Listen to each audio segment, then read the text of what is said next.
أعوذ بالله من الشيطان الرجيم. بسم الله الرحمن الرحيم. إن الذين قالوا ربنا الله ثم استقاموا تتنزل عليهم الملائكة ألا تخافوا ولا تحزنوا وابشروا بالجنة التي كنتم توعدون نحن أولياءكم في الحياة الدنيا وفي الآخرة ولكم فيها ما تشتهي أنفسكم ولكم فيها ما تدعون نزلا من غفور رحيم. ومن أحسن قولا ممن دعا إلى الله وعمل صالحا وقال إنني من المسلمين. سورة হামিমুস আশ-সাজদা আয়াত 30 থেকে 33। এছাড়া হচ্ছে যারা ঘোষণা করেছে আল্লাহ আমাদের রব এবং এই কথার ওপর অটল থেকেছে, নিশ্চয় তাদের কাছে ফেরেশতা নাজিল হয় যারা বলতে থাকে ভয় পেও না, চিন্তা ক্লিষ্ট হও না, আর সেই জান্নাতের সুসংবাদ পেয়ে সন্তুষ্ট হও তোমাদের জন্য যার ওয়াদা করা হয়েছে। আমরা এই দুনিয়ার জীবনে তোমাদের সঙ্গী সাথী, আখিরাতেও সেখানে তোমরা যা আকাঙ্ক্ষা করবে তা তোমাদের হবে, সেখানে তোমরা যা চাইবে তাই পাবে। এ হচ্ছে ক্ষমাশীল মেহেরবান সত্তার পক্ষ থেকে মেহমানদারির আয়োজন। ওই ব্যক্তির কথার চেয়ে কার কথা উত্তম হতে পারে যে লোকদেরকে আল্লাহর দিকে ডাকে, আমল সালেহ করে এবং বলে অবশ্যই আমি মুসলিমদের একজন।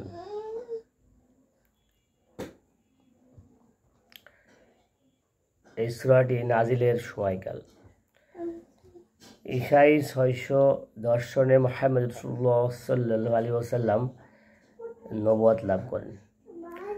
প্রথম 3টি বছর তিনি নীরবে আর দাওয়াত ও ইল্লাল্লাহর কাজ করেন। অতঃপর তিনি প্রকাশ্যে আর দাওয়াত ইল্লাল্লাহর কাজ শুরু করেন। কিছু সংখ্যক সত্য সন্ধানী এবং সাহসী যুবক যুবতী তার আহ্বানে সাড়া দেন। আবু জাহল, আমর ইবনে হিশাম, উতবা ইবনে রাবিয়া, সাইবা ইবনে রাবিয়া, আল ওয়ালিদ ইবনুল মুগিরা, উমাইয়া ইবনু খালফ, আস ইবনু ওয়াইল প্রমুখ নেতৃস্থানীয় ব্যক্তি তার আহ্বান কবুল করেনি। ফলে আম জনতা ইসলাম গ্রহণ করার সাহস পায়নি। ইসলাম বিদ্বেষীরা বিরোধিতা শুরু করে। প্রথমে ঠাট্টা বিদ্রুপ, অতঃপর গালমন্দ, অতঃপর হুমকি ধমকি, অতঃপর অপপ্রচার, শেষ অবধি দৈহিক নির্যাতন করে ইসলামের আলো নিভিয়ে দিতে চায় দুশ্মনেরা। মুমিনগণ কঠিন পরীক্ষার সম্মুখীন হন।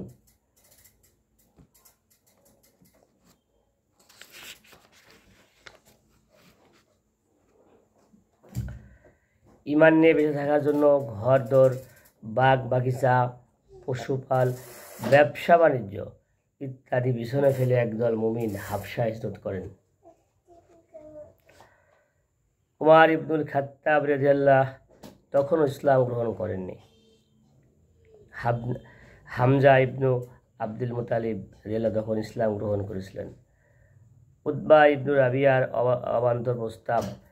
একদিন কাবার চত্বরে একদিকে বসা ছিলেন মুহাম্মদ রাসূলুল্লাহ সাল্লাল্লাহু আলাইহি সাল্লাম, অপরদিকে বসা ছিল মুশরিক নেতাগণ। অন্যতম মুশরিক নেতা উতবা ইবনু রাবিয়া বলল, তোমরা একমত হলে আমি মুহাম্মাদের কাছে কতগুলো প্রস্তাব রাখতে চাই। তারা তার সাথে একমত হলে উতবা ইবনু রাবিয়া মুহাম্মদ রাসূলুল্লাহ সাল্লাল্লাহু আলাইহি সাল্লামের সামনে এসে বসলো এবং ইসলাম প্রচার ত্যাগের শর্তে নিম্ন প্রস্তাবগুলো পেশ করলো। ভাতিজা, তুমি যেই কাজ শুরু করেছো তার উদ্দেশ্য যদি হয় অর্থ সম্পদ লাভ, তাহলে আমরা তোমাকে এত অর্থ সম্পদ দেব যে তুমি হবে সবার চেয়ে বেশি ধনী। তুমি যদি শ্রেষ্ঠত্ব চাও, আমরা তোমাকে আমাদের নেতা বানিয়ে নেব।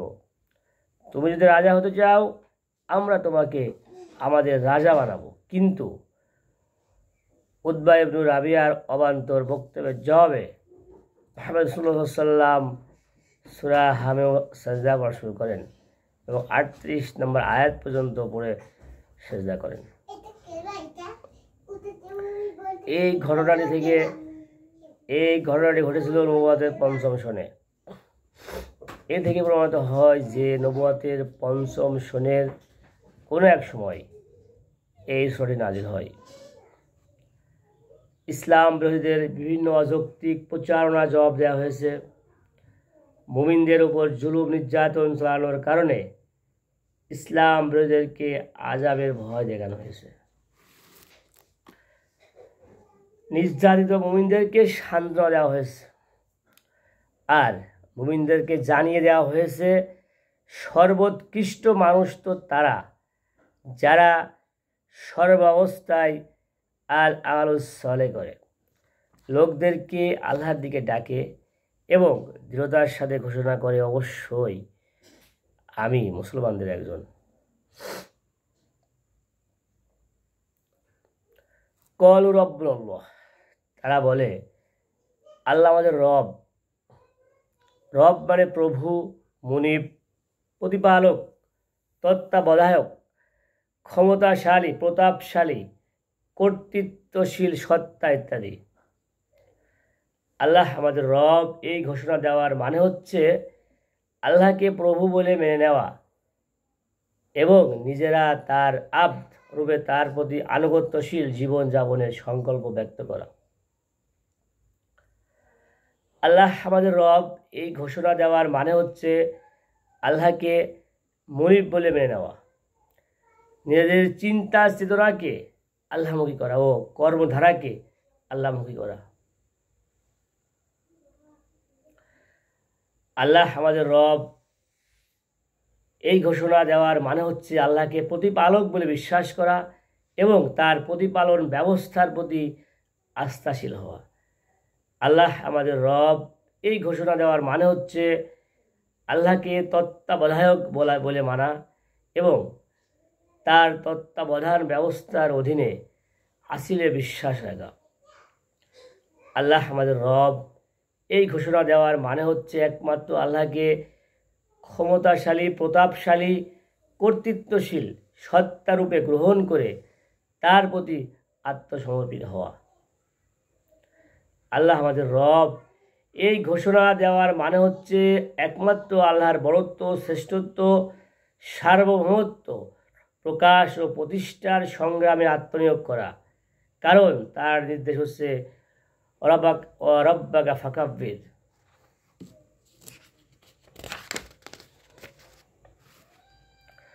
সুম্মা ইস্তাকামু, অতঃপর ইস্তিকামাত করে, দৃঢ়তা, অটলতা, অবিচলতা অবলম্বন করে। আল্লাহ রাসূল সাল্লাল্লাহু আলাইহি ওয়াসাল্লাম বলেছেন, বহু মানুষ আল্লাহকে তার রব বলে ঘোষণা করে কিন্তু অধিকাংশ আবার কাফির হয়ে যায়। দৃঢ়পথ সেই ব্যক্তি যে মৃত্যু পর্যন্ত এই আকীদা আঁকড়ে ধরে থাকে। আনাস ইবনু মালিক রাদিয়াল্লাহু থেকে বর্ণিত,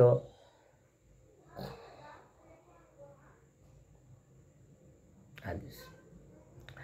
আবু বকর সিদ্দিক রাদিয়াল্লাহু বলেছেন যে দৃঢ়পথ ওই ব্যক্তিরা যারা ঈমান আনার পর আল্লাহর সাথে আর কাউকে শরীক করেনি, তাকে ছাড়া আর কোনো উপাস্যের প্রতি আকৃষ্ট হয়নি। উমর ইবনুল খাত্তাব রাদিয়াল্লাহু বলেছেন, আল্লাহর শপথ, নিজ আকিদায় দৃঢ় স্থির তারাই যারা দৃঢ়ভাবে আল্লাহর আনুগত্যের উপর প্রতিষ্ঠিত। শিয়ালের মতো এই দিক থেকে ওই দিক, ওই দিক থেকে এই দিক ছুটে বেড়ায় না।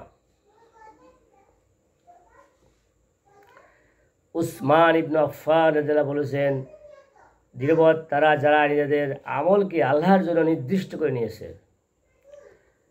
আলী ইবনে আবু তালেব রাদিয়াল্লাহু বলেছেন, দৃঢ়বৎ তারা যারা আল্লাহর নির্ধারিত ফরজগুলো একনিষ্ঠভাবে আদায় করছে।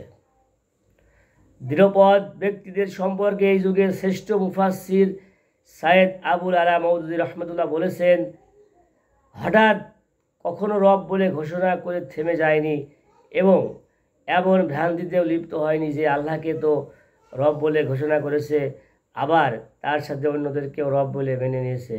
বরং একবার এই আকীদা গ্রহণ করার পর সারা জীবন এর উপর প্রতিষ্ঠিত থেকেছে।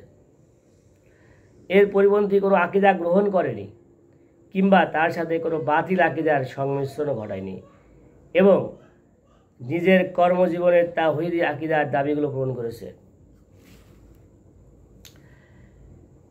তাতানাজ্জালু আলাইহিমুল মালাইকা, তাদের প্রতি ফেরেশতা নাজিল হয়। ফেরেশতাগণ আল্লাহর সাম্রাজ্যের বিশ্বস্ত কর্মচারী। আল্লাহ রাব্বুল আলামিন তাদেরকে বিভিন্ন কাজে নিয়োজিত করেছেন। একদল ফেরেশতা আল্লাহর আরশ বহন করেন, একদল ফেরেশতা পাহাড় পর্বত তত্ত্বাবধান করেন, একদল ফেরেশতা নদী সাগর মহাসাগর তত্ত্বাবধান করেন, একদল ফেরেশতা বাতাস প্রবাহিত করেন, একদল ফেরেশতা মেঘ পরিচালনা করেন, একদল ফেরেশতা মানুষের তাকদীর লিপিবদ্ধ করেন, একদল ফেরেশতা মানুষের রিজিকের ব্যবস্থা করেন, একদল ফেরেশতা মানুষের আমলনামা লিপিবদ্ধ করেন, একদল ফেরেশতা অবাধ্য জাতিকে শাস্তি দেন। আজরাইল সাল্লামের নেতৃত্বে একদল ফেরেশতা মানুষের রূহ কবজ করেন, একদল ফেরেশতা মানুষকে কবরে জিজ্ঞাসাবাদ করেন, একদল ফেরেশতা জাহান্নামের তত্ত্বাবধান করেন, একদল ফেরেশতা জান্নাতের তত্ত্বাবধান করেন। অন্যতম ফেরেশতা ইসরাফিল আলাইহিস সালাম বিউগল হাতে নিয়ে ফু দেওয়ার জন্য আল্লাহর নির্দেশের অপেক্ষায় রয়েছেন। জিবরাইল আলাইহিস সালাম নবী রাসূলদের নিকট আল্লাহর ওহী নিয়ে আসতেন। এখন তিনি লাইলাতুল কদরে বহু সংখ্যক ফেরেশতা নিয়ে পৃথিবীতে নেমে আসেন।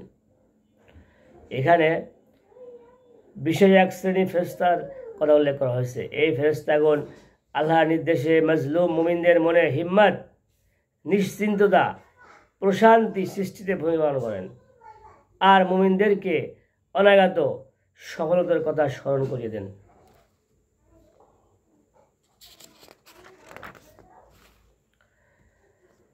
নজুলাম মিন গফুরির রহিম, ক্ষমাশীল মেহেরবান সত্তার পক্ষ থেকে মেহমানদারির আয়োজন। আল্লাহ রাব্বুল আলামিন দৃঢ়পদ মুমিনদের মেহমানদারির জন্য জান্নাত প্রস্তুত করে গেছেন। ওয়াসারিউ ইলা মাগফিরাতিন মির রাব্বিকুম ওয়া জান্নাতিন আরদুহাস সামাওয়াতু ওয়াল আরদ। সূরা আল ইমরান 133 নম্বর আয়াত। আল্লাহ বলছেন, এবং দ্রুত গতিতে এগিয়ে চলো তোমাদের রবের মাগফিরাত এবং জান্নাতের দিকে, যার প্রশস্ততা আসমান ও পৃথিবীর প্রশস্ততার সমান। সূরা আল হাদীদে 21 নম্বর আয়াতে আল্লাহ বলেন, তোমরা প্রতিযোগিতা করে দ্রুত এগিয়ে চলো তোমাদের রবের মাগফিরাত এবং জান্নাতের দিকে, যার প্রশস্ততা আসমান ও পৃথিবীর প্রশস্ততার সমান। একজন কম মর্যাদাবান জান্নাতীও পাবেন বর্তমান পৃথিবীর 10 গুণ বড় স্থান। জান্নাত অগণিত অফুরান্ত নিয়ামতে পরিপূর্ণ স্থান। সূরা কাফ 35 নম্বর আয়াত আল্লাহ বলেন, সেখানে তারা যা চাইবে তাই পাবে, আর আমার কাছে আরো বহু কিছু রয়েছে তাদের জন্য। আল্লাহ বলেন, আমি আমার সালে বান্দাদের জন্য এমন সব নিয়ামত মজুদ করে রেখেছি যা কোনো চোখ কখনো দেখেনি, যার কথা কোনো কান কখনো শোনেনি এবং যার ধারণা কোনো হৃদয় কখনো উদিত হয়নি। জান্নাতের জীবন অনন্ত জীবন, পৃথিবীর জীবন রোগশোকযুক্ত জীবন, পৃথিবীর জীবন অভাব অনটনযুক্ত জীবন, পৃথিবীর জীবন ক্ষয়যুক্ত জীবন, পৃথিবীর জীবন মৃত্যুযুক্ত জীবন। পক্ষান্তরে জান্নাতের জীবন রোগ শোক মুক্ত জীবন, জান্নাতের জীবন অভাব অনটন মুক্ত জীবন, জান্নাতের জীবন ক্ষয় মুক্ত জীবন, জান্নাতের জীবন মৃত্যু মুক্ত জীবন। উল্লেখ্য যে অনন্ত জীবন এবং অক্ষয় সাম্রাজ্য লাভের আকাঙ্ক্ষা মানুষের মনের গভীরে প্রথিত দুইটি প্রধান আকাঙ্ক্ষা। এই দুইটি আকাঙ্ক্ষাকে উস্কে দিয়ে ইবলিস আদম আলাইহিস সালামকে ধোঁকা দিয়েছিল। সে বলেছিল, ইয়া আদম হাল আদুল্লুকা আলা শাজারাতিল খুলদি ওয়া মুলকিন লা ইয়াবলা। সূরা তাহার 120 আয়াত। হে আদম, আমি কি তোমাকে এমন গাছের সন্ধান দেব যার ফল খেলে তুমি অনন্ত জীবন অক্ষয় সাম্রাজ্য লাভ করবে? কিন্তু পৃথিবীর জীবনে মানুষের এই দুটি আকাঙ্ক্ষা পূর্ণ হওয়ার নয়, এই দুটি আকাঙ্ক্ষা পূর্ণ হওয়ার স্থান জান্নাত। ওয়ামান আহসানু কাওলাম মিম্মান দাআ ইলাল্লাহ। ওই ব্যক্তির কথার যে কার কথা উত্তম হতে পারে যে লোকদেরকে আল্লাহর দিকে ডাকে। প্রতিদিন আমরা অসংখ্য কথা বলে থাকি, যেই কথাগুলো বলে আমরা লোকদেরকে আল্লাহর পথে ডাকি, সেই কথাগুলোকেই সর্বোত্তম কথা বলে আল্লাহ সার্টিফিকেট দিচ্ছেন। অর্থাৎ এই কথা বলাতেই যেন আমরা ব্যস্ত থাকি, সেই ব্যাপারে আমাদেরকে উদ্বুদ্ধ করেছেন। আবার আদ-দাওয়াতু ইলাল্লাহ, কর্মকৌশল দাওয়াত প্রদানের কাঙ্ক্ষিত মান এবং পরিণতি সম্পর্কে আল্লাহ রাব্বুল আলামিন আল কোরআনে নিরবরোধ ধারণা ব্যক্ত করেছেন। সূরা নাহলে 125 আয়াত। তোমার রবের পথে লোকদেরকে ডাকো বিজ্ঞতা সহকারে। উদু ইলা সাবিলি রাব্বিকা বিল হিকমাতি ওয়াল মাউইজাতিল হাসানাতি ওয়াজাদিলহুম বিল্লাতি হিয়া আহসান ইন্না রাব্বাকা হুয়া আলামু বিমান দাল্লা আন সাবিলিহি ওয়া হুয়া আলামু বিল মুহতাদিন। তোমার রবের পথে লোকদেরকে ডাকো বিজ্ঞতা সহকারে, সুন্দর বক্তব্যের মাধ্যমে, এবং তাদের সাথে যুক্তি তর্ক করো অতীব উন্নত মানে।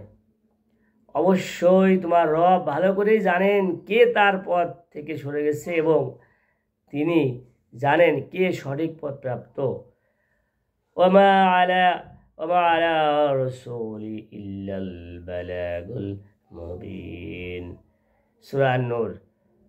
আর সুস্পষ্টভাবে সূরা নূরের 14 আয়াত। আর সুস্পষ্টভাবে আমার পয়গাম লোকদের কাছে পৌঁছে দেওয়া রাসূলের কর্তব্য।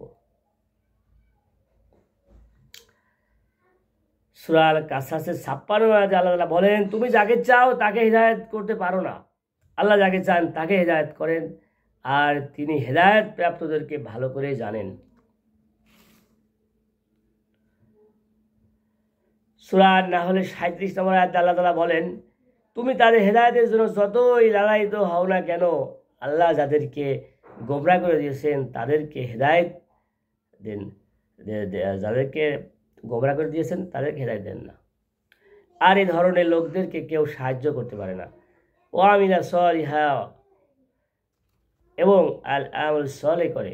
এই কথাটির মাধ্যমে আল্লাহ রাব্বুল আলামিন সূক্ষ্মভাবে আমাদেরকে স্মরণ করে দিচ্ছেন যে দাঈল আল্লাহর মুখের কথা ও কাজে বৈপরীত্য থাকতে পারে না।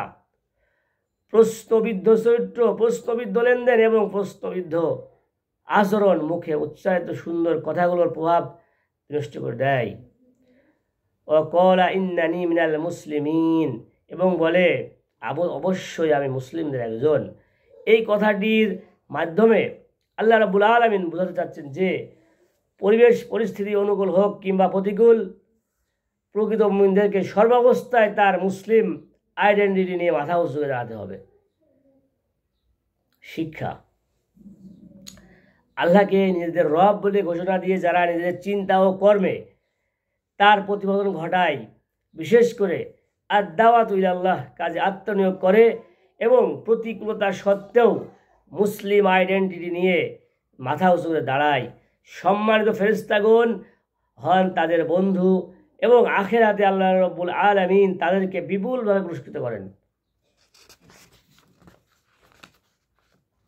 আল্লাহ তাআলা আমাদেরকে বুঝার তৌফিক দান করুন। আসসালামু আলাইকুম ওয়া রাহমাতুল্লাহ।